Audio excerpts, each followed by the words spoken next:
Seja bem-vindo ao Por Ti, um podcast que surge para tentar sensibilizar para a importância da promoção da saúde mental e do bem-estar mental. É uma extensão do programa de promoção de bem-estar mental nas escolas, uma iniciativa da Zurique Portugal e que tem o Jornal Expresso como media partner. Hoje estamos a gravar a partir da sede do edifício Empresa em Paço de Arcos e vamos estar a abordar o bem-estar mental, o stress e o burnout.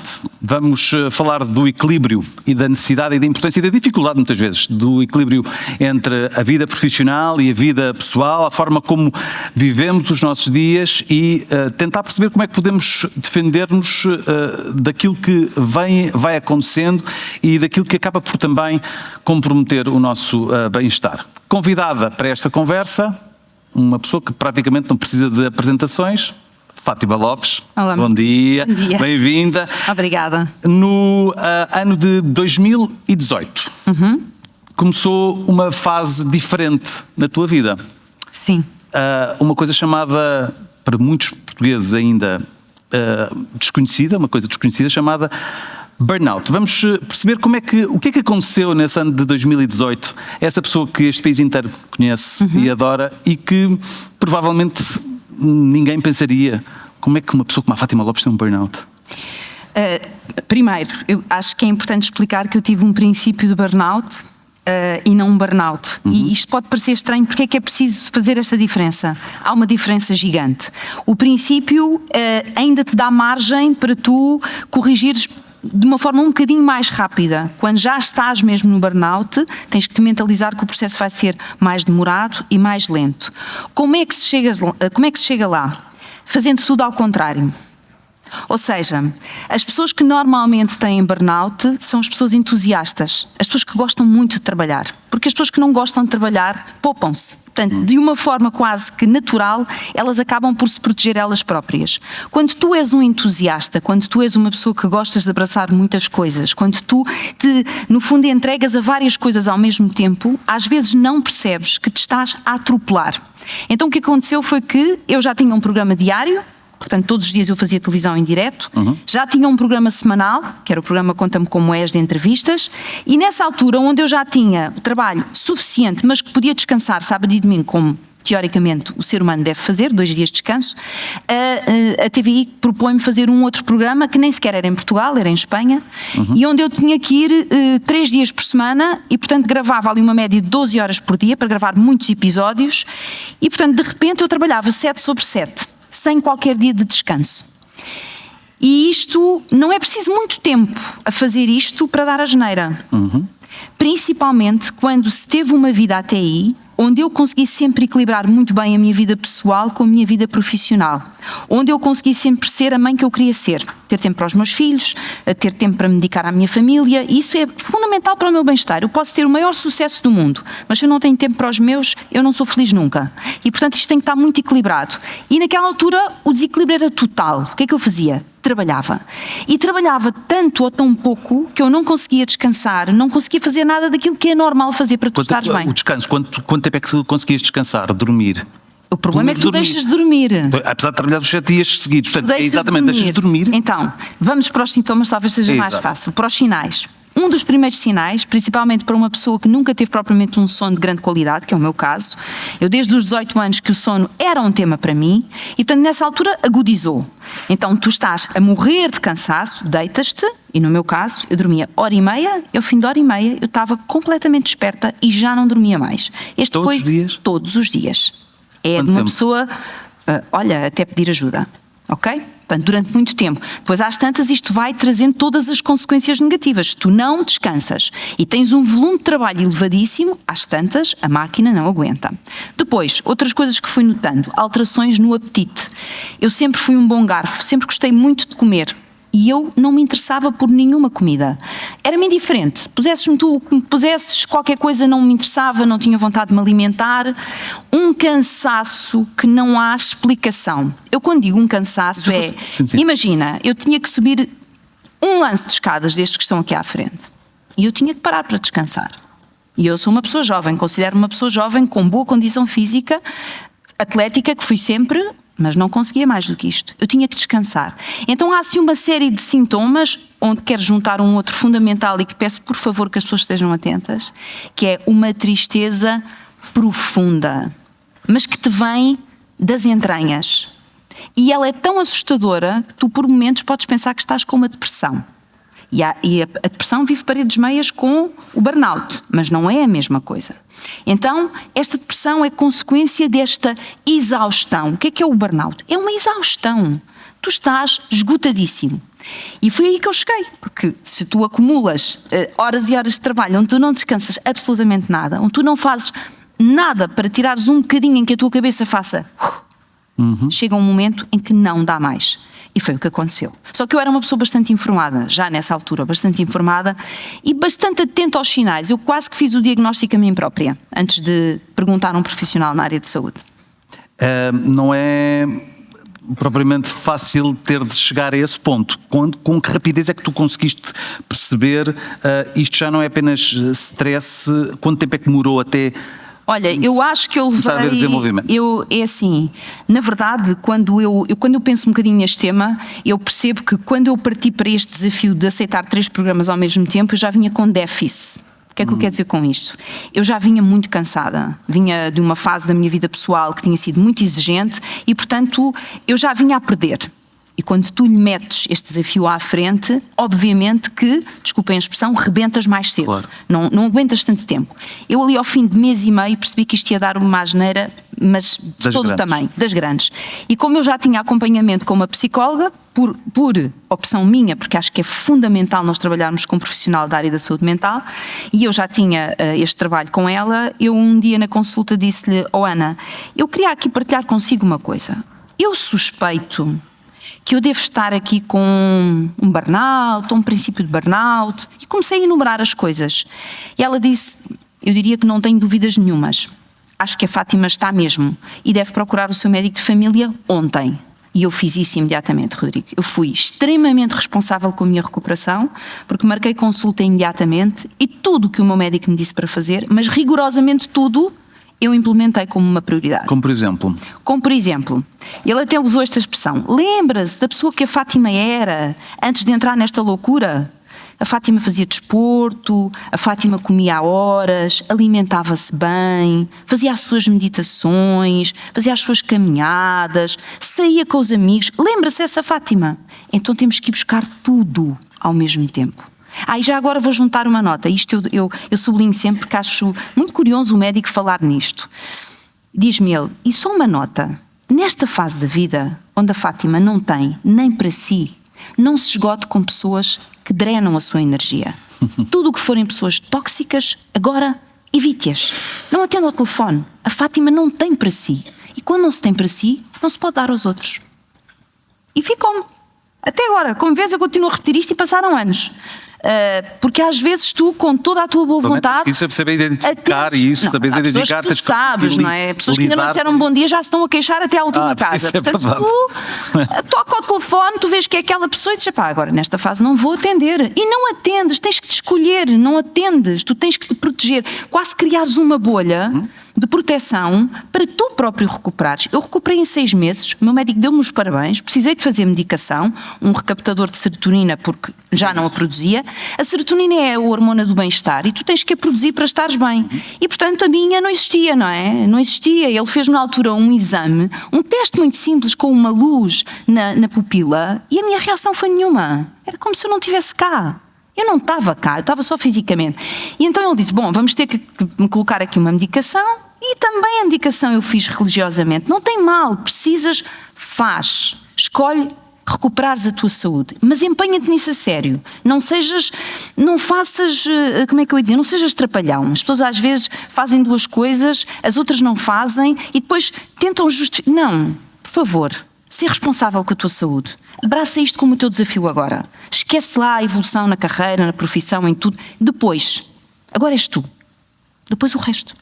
E ao final de 6 meses dizias, já estavas... Ao final de 6 meses estava a fazer o desmame da medicação e muito antes dos 6 meses eu comecei a sentir a voltar-me à vida. Deixa-me dizer-te outra coisa que é muito importante e na nossa profissão muito. Uma das coisas que me ficou muito afetada foi a memória. A memória foi dos sinais que eu também juntei aos sintomas. Porquê? Eu tinha que estudar textos todos os dias, como tu. E eu estava a ler o segundo parágrafo e eu não me lembrava do primeiro. E aquilo começou-me a gerar muito stress. Eu tinha convidados para entrevistar, tinha histórias imensas de vida para pôr na cabeça, mas eu não as conseguia fixar. E quando é assim, nós temos que ter a humildade de pedir ajuda. A primeira coisa que eu fiz depois da consulta foi falar com o meu diretor e dizer: ou a casa me ajuda ou eu meto baixa e vou para casa. E a TVI reorganizou toda a minha vida e eu passei a descansar como as pessoas normais. E, portanto, eles colaboraram. E depois com a minha equipa. Às vezes nós temos que nos fragilizar, é um sinal de inteligência, não o contrário, e de pedir ajuda. E eu disse à minha equipa: passa-se isto comigo, eu preciso que vocês me ajudem mais do que é habitual. Por exemplo, eu não gosto que me falem muito ao ouvido. Deem-me só as informações básicas, porque eu gosto de pensar com a minha cabecinha, não utilizo teleponto, pronto. Naquela fase eu não estava a Fátima de sempre. E, portanto, eu disse à minha equipa: preciso de mais orientação ao ouvido do que é habitual, porque eu esqueço-me das coisas. E não tem mal nenhum. Pedir ajuda não tem mal nenhum. Só que isso acontece por uma pessoa que está em fase de recuperação. Isso é uma pressão, ao mesmo tempo é uma dificuldade adicional. Sim. A exposição mediática, o saber que há, no teu caso, uma televisão generalista... muitos olhos em cima de nós sempre. Muitas centenas de milhares de olhos em cima de nós. Mas isso é porque também tenho que trabalhar com isso, e principalmente quando as coisas são mais complicadas e quando as entrevistas são mais complexas e que são potencialmente vistas por maior número de pessoas. Tu sentes ainda, apesar de muitos anos, tu ainda tens mais anos de profissão e trabalhei em televisão que eu já tenho 25, ainda continuas a sentir em alguns momentos pressão adicional. Portanto, há isso tudo num ambiente em que uma pessoa tem de estar a recuperar sob a pressão do public eye, do olho público. Ainda é mais difícil. É muito difícil. Não vou negar, é muito difícil. Teria sido mais fácil se eu tivesse vindo para casa. Pois. Se calhar. Sabes porquê que eu digo se calhar? Porque eu gosto realmente muito de trabalhar. E, portanto, para mim, o trabalho também é terapêutico. É uma coisa que eu gosto muito de fazer. Eu sou uma entusiasta por as coisas que faço e as coisas em que me meto. Portanto, eu achei que também podia fazer parte das minhas ferramentas para trabalhar. Agora, tinha que ser em circunstâncias diferentes. E depois tu tens que ser muito maduro na forma de olhar para a tua vida e de perceberes o que é que tu tens que implementar para conseguires recuperar. Por exemplo, e este podcast fala muito até sobre as questões das redes sociais, etc. Nessa altura tens que ser criterioso ainda mais sobre aquilo que tu publicas e não te pôres a jeito com nada que aumente o teu stress. Se calhar, em vez de fazeres uma publicação de 2 em 2 dias ou 3 em 3, fazes uma por semana. E uma coisa completamente inocente, daquelas que é insípida, inócua. E isso faz com que tu não te exponhas ainda mais. Portanto, nestas alturas, a pessoa tem, eu volto a sublinhar, tu tens que te escolher. E isso significa que não te podes pôr em ambientes que te vão ser hostis. Não vale a pena, não te vai acrescentar nada. Vai-te aumentar o stress. E tu já estás debaixo de um stress gigante. Tu sabes que não estás bem de saúde, tu sabes o que é que vai acontecer se tu não recuperares, porque lá à frente não vai ser bom. Agora já não era, mas lá à frente ia ser muito pior. E eu tinha filhos, eu queria recuperar por mim, mas na verdade eu queria recuperar mais pelos meus filhos, porque eu sou mãe acima de tudo. Portanto, eu queria estar bem para eles. E é muito curioso porque eu falo da importância da nossa família num momento como este e da importância dos nossos filhos, porque hoje em dia protege excessivamente os miúdos da verdade. Fala-se pouco, conversa-se pouco, ou seja, os telemóveis e a tecnologia estão a ocupar demasiado espaço e está a faltar espaço para conversar. E conversar é das coisas mais valiosas que o ser humano pode ter. Conversar. Coisas sérias ou coisas de jogar fora, não interessa, conversar. E eu nessa altura conversei com os meus filhos. Sentei-os à mesa os dois e disse-lhes a verdade. Que eu neste momento não estava bem de saúde. E não conseguia ser a mãe que tinha sido sempre até aí. E pela primeira vez na minha vida, eu pedi ajuda aos meus filhos. E é notável, porque aquilo que os nossos filhos mais querem é ajudar-nos. E fazerem parte do processo de recuperação. Não querem ser um peso como muitas vezes nós achamos. E os meus filhos fizeram equipa comigo e ajudaram.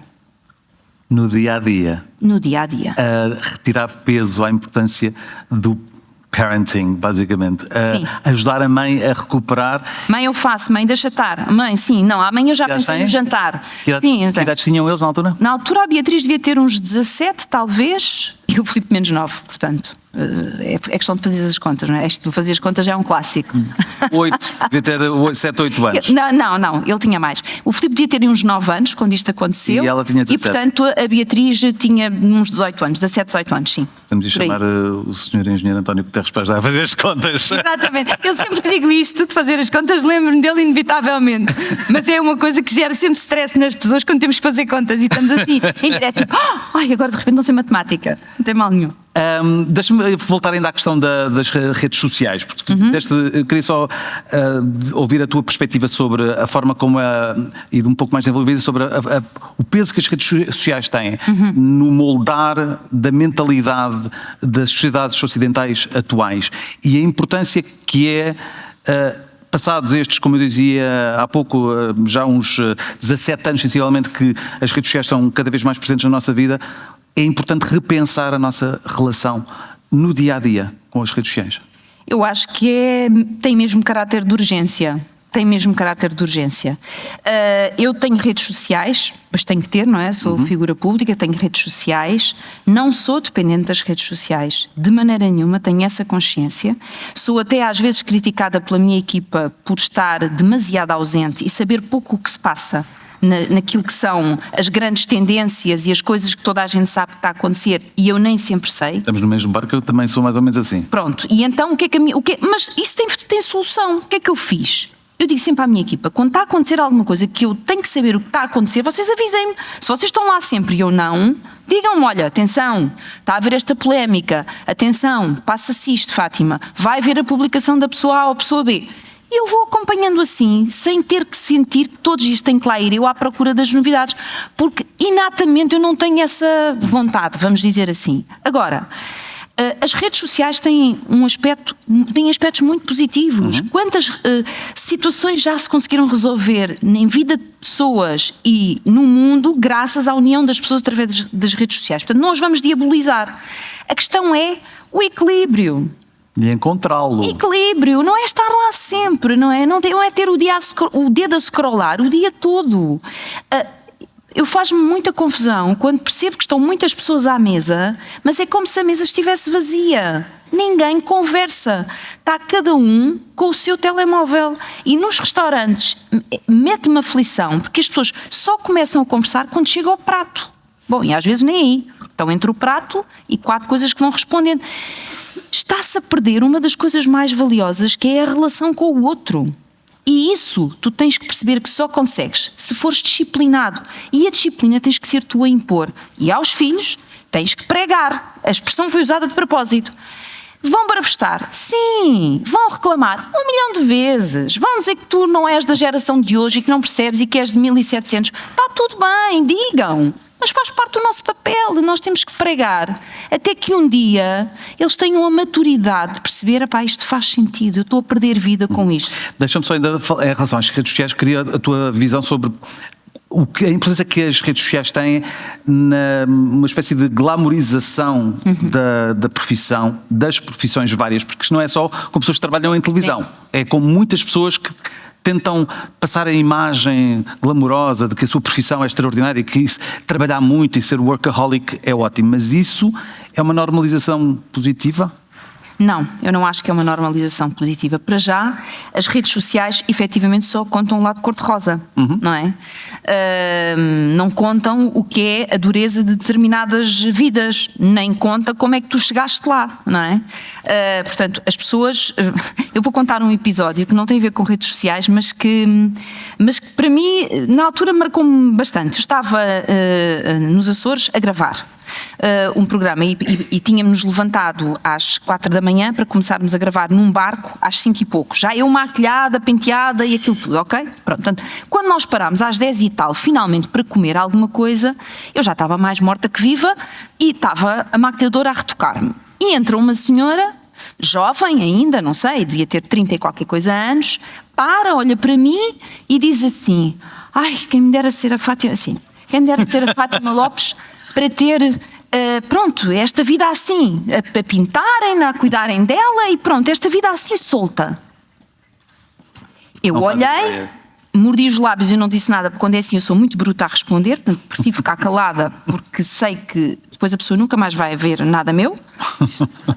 E vai Ok, dar ser mal? Vai sempre dar mal, mas a minha maquilhadora sentiu-se tão incomodada com o comentário Que ela própria falou. que ela própria respondeu e disse: bom, é assim, porque o senhor disse quem me dera ser famosa, e ela disse: bom, se ser famosa como a Fátima Lopes é acordar às 4 da manhã e não são assim tão poucas vezes, para ser imediatamente maquilhada e penteada, trabalhar às vezes 14 horas seguidas sem ter tempo sequer para parar para as refeições, muitas vezes numa agenda onde não se vai a casa tantos dias quanto se gostaria nem ver a família, então sim, a Fátima Lopes é uma pessoa que gosta muito da fama. Silêncio. Saiu para tomar café. Pronto, é isto. É porque só ver o lado cor-de-rosa esquece de todo o trabalho que está por trás. Quando se vê um programa, por exemplo, parece que é aquele bocadinho, não é? Então, no outro dia estive a gravar uma reportagem aqui para a casa, para o Alô Portugal, uma reportagem com uma senhora de 91 anos, que ainda conduz e tem a mercearia dela e que é uma força da natureza, em Macedo Cavaleiros, portanto, muito longe, e para nós podermos gravar aquelas 3 reportagens e fazermos justiça àquela força da natureza, nós gravámos 12 horas. 12 horas muito longe, debaixo de um calor terrível, e foi uma coisa mesmo muito intensa. O espectador, quando viu em casa, só viu maravilhoso. 15 minutos no total, fantástico, fresquinho, não é? Então é preciso saber tudo o que está por trás. Se faz com muito amor, porque eu adoro o que faço, mas tens que saber valorizar. E as redes sociais, eu não me esqueci da tua pergunta, as redes sociais mostram só... No fundo é quando já estás produzido, não é quando tu chegas ao original, não é? Como eu costumo brincar, quando eu chego à civil e depois quando estou produzida. Não mostram à civil, mostram quando já estás produzido. E as pessoas agarram-se a isso e esquecem-se do processo. Mas o processo é o mais importante nisto e é o processo que muitas pessoas não conseguem fazer. Porquê? Porque é duro, é exigente e exige muita resiliência. Já agora deixa-me dizer que comigo é a mesma coisa, também me acontece, as pessoas, tu chegas lá, lês o teleponto, as perguntas que te fizeram e fazes aquilo num instante. Como se fosse tontinho, não é? Não, exato. Não, há toda uma preparação, Claro. estudar dossiês para preparar entrevistas e depois muitas vezes estar, como ainda há umas semanas, tive 5 horas seguidas em antena sem parar. 5 horas seguidas. Sem ir a uma casa de banho. Sem ir a uma casa de banho. Sim, já me aconteceu. Isso tem marcas também. Bom, e vamos voltar então à parte do que te aconteceu em 2018 e daquele início de burnout. Porque eu gostava que nos trouxesses e nos deixasses, e a quem nos está a ver e ouvir, dicas sobre como se pode contribuir para desacelerar o avanço, quando se começa a perceber, desacelerar o avanço do processo para que haja manutenção e recuperação do bem-estar mental, as mudanças que todos devemos empreender e, por que não também falar de como evitar chegar a esse ponto. Bom, eu acho que se calhar começo pelo fim. Como é que tu evitas? Primeiro, tu tens que ser uma pessoa muito respeitadora de ti próprio, que é uma coisa que nós muitas vezes temos muita dificuldade. Respeitamos toda a gente, mas respeitamos muito pouco a nós. O que é que eu quero dizer com isto? Quando tu olhas para a tua agenda, arranja cores, por favor, para distinguir o que é profissional do que é pessoal. Mas tu tens que ter coisas pessoais na tua agenda. Se tu abres a tua agenda dia após dia e só está lá, no meu caso a cor verde é a cor do trabalho, ok? A cor amarela é eu. Pronto. Portanto, se a tua agenda está cheia de verde, e a azul é a família. Se a tua agenda está cheia de verde e não tem mais nada, começa a ficar preocupado. Portanto, a tua agenda tem que ter momentos teus. São os teus momentos. Nem que seja 5 minutos para ler um livro. Tu tens que ter tempo para ti e tens que ter tempo para os teus. E tens que ter disciplina para ter esse tempo para ti. Sim, mas tens que ser rigoroso. Se tu marcas imagina, uma reunião e tu não desmarcas esta reunião por uma coisa qualquer, então se tu marcaste que nesse dia vais fazer uma caminhada, não vais boicotar esta caminhada porque de repente apareceu qualquer coisa. Tens que ser sério e tens que ser respeitador de ti. Isto é a primeira dica.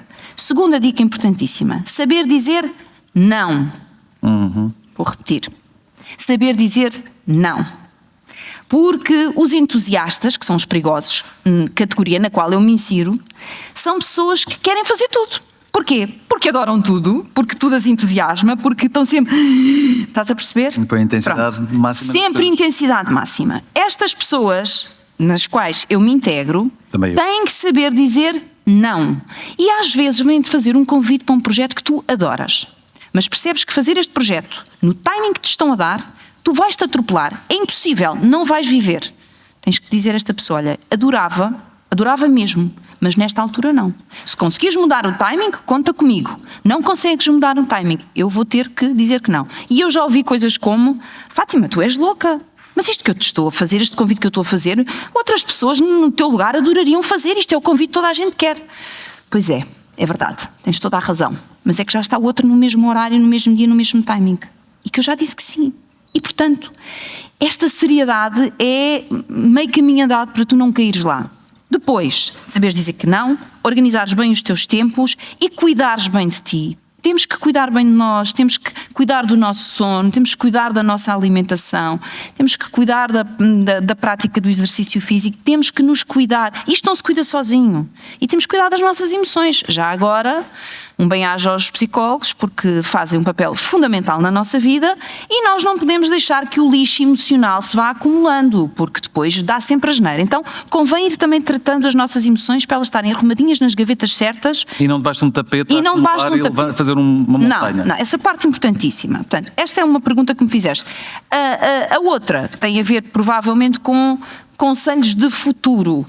Os conselhos de futuro é estares atento a ti. Nós escutamos muito pouco hoje em dia, sabes? Escutamos muitas coisas, mas somos muito surdos para nós. Às vezes temos o nosso corpo a gritar qualquer coisa e nós fazemos que não ouvimos. Temos a nossa cabeça a pedir misericórdia de qualquer coisa e nós fazemos que não ouvimos. Convém começar a entrar em sintonia connosco e ouvir o que é que o nosso corpo nos está a dizer e o que é que a nossa mente nos está a pedir. Porque às vezes a mente só está a dizer assim, olha, tira lá 2 dias, assim mesmo, desligadinha, e vais ver o bem que isto vai fazer por ti. Ouve! Olha, eu parece que estou a dar uma ordem. Ouve! Ouve! Porque quem vai colher os benefícios disso és tu. Não insistas. Estás ali no vermelho. Se estás a pisar o vermelho e a tua mente está-te a dizer, estás no vermelho, recua. Não insistas. Mas a questão é... Ficaste com ar assustado. Não é assustado, não. Eu estou inteiramente a concordar contigo, mas muitas vezes a questão é a pressão exterior é tão grande que é muito difícil para as pessoas conseguirem lidar e ouvir-se a si próprios e dar passos concretos. Isso tem que ser uma prioridade. E isso é uma ferramenta que se aprende, de novo com a psicologia, e que se pratica. Ao princípio estranha-se, depois entranha-se. Porquê? A pressão exterior, repara uma coisa, e estamos aqui na minha casa como é a tua, não é? As empresas querem que nós sejamos o mais produtivos possível. Se possível que nunca nos cansemos, ok? Claro. E que sejamos cada vez mais produtivos, cada vez mais criativos, cada vez mais tudo. Mas as coisas têm os seus limites, não é? Ok? Então, assim sendo, tu tens que efetivamente ser capaz de, ok, tu sabes aquilo que te é pedido, que te é exigido, o que é que tu tens que cumprir em termos de objetivos, timing, e trabalhas o melhor possível para conseguires. Mas de uma forma equilibrada, porque não é interessante para ninguém que conquistar esse objetivo seja à custa de alguém acabar fora. Não é interessante nem para a empresa. Tu vais ter que formar outra pessoa com o know-how todo que tu tinhas, que se calhar leva anos. Não é interessante para ninguém. Então façamos isto de mãos dadas, de forma equilibrada, porque saímos todos a ganhar. Eu saio a ganhar e a empresa sai a ganhar. E digo isto na casa onde eu trabalho. E fazes isso, ao fazeres isso, estás a fazer isso por ti. Eu estou a fazer isso por mim, como é o nome deste podcast. Estou a fazer isso por mim e pela minha família, por todos aqueles que comigo trabalham. Podcast por ti. Fátima Lopes, foi um gosto, obrigado. Obrigada, obrigado. Gostei muito, obrigada. Foi muito bom, e de facto é por ti, este podcast por ti é uma extensão do Por Ti, uma promoção programa de promoção do bem-estar mental e nas escolas, uma iniciativa financiada pela Zurich Foundation, gerida pela Zurich Portugal e em parceria, e implementada aliás pela EPIS, Empresários pela Inclusão Social, em parceria com a Unidade de Psicologia Clínica Cognitivo-Comportamental da Universidade de Coimbra, em parceria com o jornal Expresso, que se associa a esta iniciativa. Foi um gosto ter estado nesta conversa uma vez mais contigo. Obrigada. Fátima, obrigado. Contamos consigo para a próxima vez.